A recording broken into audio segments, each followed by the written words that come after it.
Bonjour à tous et bienvenue dans cette ultime vidéo autour de la dérivation. Parce que oui, dériver c'est bien, mais savoir pourquoi dériver c'est encore mieux. Parce que oui, grâce à la dérivée d'une fonction, l'étude de son signe permet de déterminer les variations de la fonction de départ. Soyons plus précis. Si f' de x est supérieur ou égal à 0 sur un intervalle AB, alors f est croissante sur cet intervalle.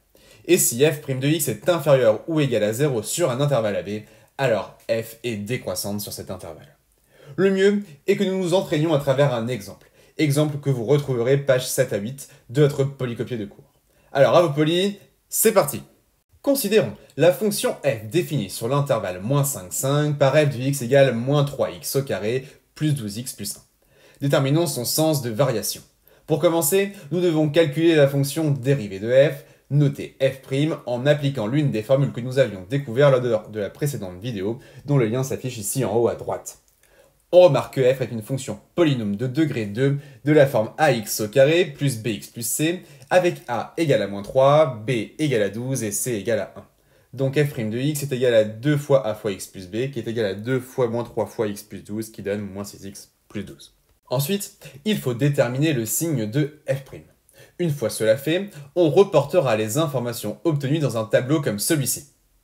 On remarque que f' est une fonction affine de la forme ax plus b, avec a égale à -6, qui est négatif, et b qui est égal à 12. Il faut savoir pour quelle valeur de x f' vaut 0.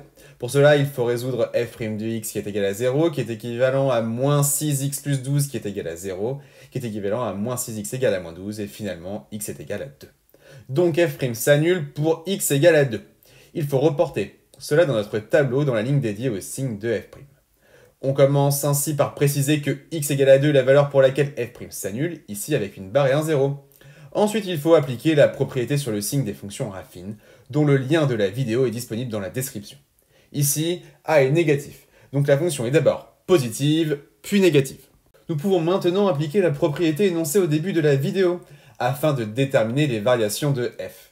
Ici, f' est positive entre -5 et 2, cela veut dire que sur ce même intervalle, f est croissante.